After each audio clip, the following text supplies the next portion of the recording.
Extractos de El amanecer de todo, capítulo 9. Oculta a plena vista. Los orígenes indígenas de la vida social y la democracia en el continente americano. Sabemos que la ciudad de Teotihuacán tuvo su auge 8 siglos antes de la llegada de los mexica y más de 1000 años antes de la llegada de los españoles. Su fundación se remonta alrededor del 100 a.C. y su declive en torno al 600 después de Cristo. Sabemos que en el curso de esos siglos, Teotihuacán se convirtió en una ciudad de tal grandeza y sofisticación que podía ponérsela tranquilamente a la par de Roma en el cenit de su poder imperial. Los cálculos más conservadores sitúan su población en torno a los 100.000 habitantes. Pero hay algo raro en el lugar, no tan solo por su excepcional tamaño, sino por su terca negativa a conformarse a las expectativas de cómo debería haber funcionado una primitiva ciudad mesoamericana. Todas las pruebas sugieren que Teotihuacán, en su momento de máximo esplendor, había encontrado el modo de autogobernarse sin necesidad de jerarcas, al igual que lo habían hecho las primeras ciudades de la Ucrania prehistórica, de la Mesopotamia del periodo Uruk y del Pakistán de la Edad de Bronce. Sin embargo, lo hizo con una base tecnológica muy diferente y a una escala incluso mayor. En la región, de un modo más general, el paradigma lo sienta una serie de sistemas políticos dinásticos situados lejos del Valle de México, en la península del Yucatán y en las tierras altas circundantes. Hoy en día, los historiadores denominan a estos sistemas políticos Maya clásico. Ciudades dominadas por templos, estadios del juego de pelota, imágenes de guerra y de cautivos humillados, complejos rituales calendáricos en celebración de ancestros reales y registros de las hazañas y biografías de reyes vivos. En la imaginación popular, este se ha convertido en el paquete estándar de los reinados mesoamericanos, asociado a antiguas ciudades de toda la región. En Teotihuacán, todo esto parece llamativo por su ausencia. Si Teotihuacán no era una monarquía, ¿qué era entonces? No hay, sugerimos, una respuesta para esta pregunta, y a lo largo de un periodo de 5 siglos no hay razones especiales por las que debería haberla. El recuerdo popular cuenta que Teotihuacán fue fundada por una coalición de ancianos, sacerdotes y hombres sabios procedentes de otros asentamientos. Los esfuerzos de los teotihuacanos de crear una identidad cívica pasaron en un inicio por construir monumentos, el levantamiento de una ciudadela sagrada en el centro del área urbana, algo que exigía el trabajo de miles de personas. Se construyeron pirámides montaña y ríos artificiales que proporcionaron un escenario para la celebración de rituales calendáricos. En una colosal hazaña de ingeniería civil se desviaron los cursos de los ríos San Juan y San Lorenzo. Todo esto sin emplear animales de trabajo ni herramientas de metal. Un gran programa arquitectónico que albergó la erección de las pirámides del Sol y de la Luna y del templo de la serpiente emplumada. El templo estaba encarado a una gran plaza hundida que recogía el agua de las inundaciones del San Juan para formar un lago estacional, con sus aguas lamiendo las tallas de serpientes emplumadas y conchas de la fachada del templo, haciéndolas brillar cuando la lluvia comenzaba a caer a finales de primavera. Este esfuerzo de monumental construcción requería sacrificios, no solo de trabajo y recursos, sino de vidas humanas. Cada gran fase de construcción está asociada a pruebas arqueológicas de asesinatos rituales. Si sumamos los restos humanos de las 2 pirámides y del templo, las víctimas se cuentan por cientos. Sus cuerpos se depositaban en fosas o trincheras. En las esquinas de la pirámide del Sol se hallaron ofrendas de niños.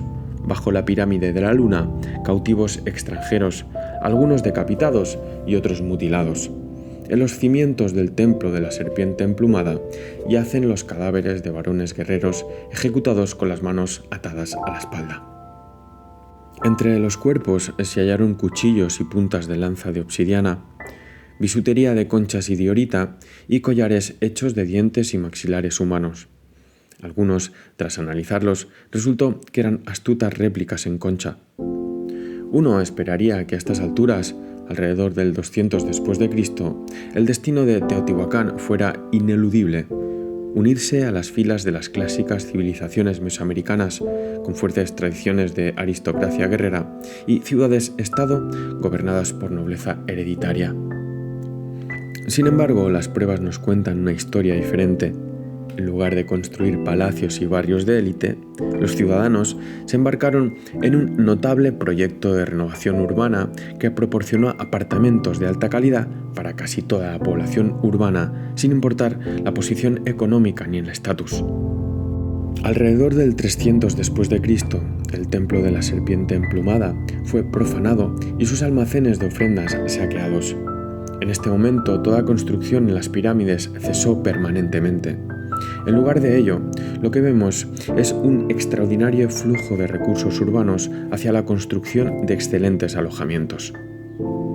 En un momento inicial, los arqueólogos creyeron que los apartamentos de piedra eran palacios, y es posible que así fuese como comenzaron alrededor del 200 después de Cristo, cuando la ciudad parecía encaminada a la centralización política.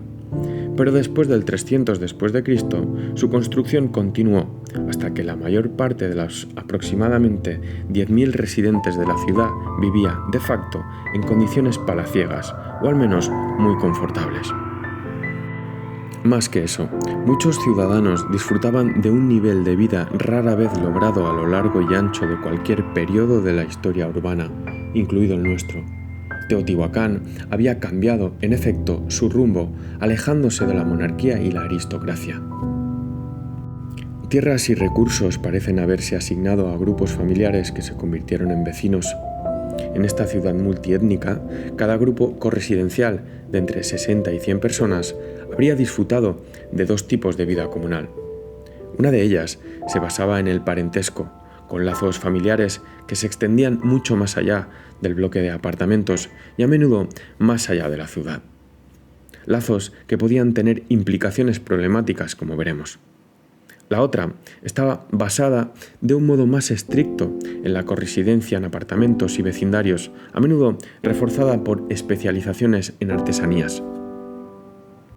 Ambas formas de comunidad urbana, que existían en paralelo, mantenían una escala humana enormemente distanciada de nuestra moderna concepción de barrio residencial, en la que se encierra a familias nucleares de a millares en monolitos de múltiples pisos.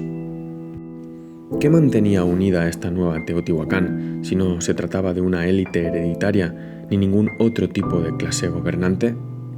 Una posibilidad es que la autoridad estuviera distribuida entre asambleas locales que acaso respondieran ante un consejo de gobierno. Esto implicaría la delegación del gobierno a los consejos de vecindario, con distritos electorales de un tamaño similar a los de los consejos de barrio de Mesopotamia o a las casas de asambleas de los megayacimientos ucranianos, o, en cualquier caso, a los barrios de posteriores ciudades mesoamericanas. Parece difícil imaginar una ciudad de estas dimensiones gobernada con éxito de este modo durante siglos, sin líderes fuertes ni una burocracia intensiva. No obstante, descripciones de primera mano de ciudades posteriores de la época de la conquista española dan credibilidad a la idea. Bajo la superficie de la sociedad civil de Teotihuacán debe de haber habido todo tipo de tensiones sociales en ebullición entre grupos de trasfondos étnicos y lingüísticos radicalmente diferentes. Hacia el 550 después de Cristo, el tejido social de la ciudad había comenzado a deshacerse por las costuras. No hay prueba convincente de invasión extranjera. Todo parece haberse desintegrado desde dentro, de un modo casi tan repentino como el de su unión unos 5 siglos antes. El auge y declive de Teotihuacán puso en movimiento un patrón a grandes rasgos cíclico de concentración y dispersión demográficas en el centro de México, que se repitió unas cuantas veces entre el 300 y 1200 después de Cristo. A lo largo de este lapso temporal, ¿cuál fue el legado de Teotihuacán y de su gran experimento urbano? Las modernas investigaciones arqueológicas confirman la existencia de una república indígena en Tlaxcala mucho antes de que Cortés pusiera pie en suelo mexicano.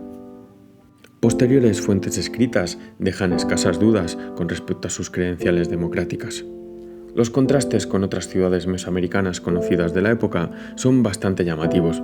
aunque también cabría decir que la Atenas del siglo V a.C. constituía asimismo una excepción, rodeada de pequeños reinos y oligarquías. Tampoco se deberían exagerar estos contrastes.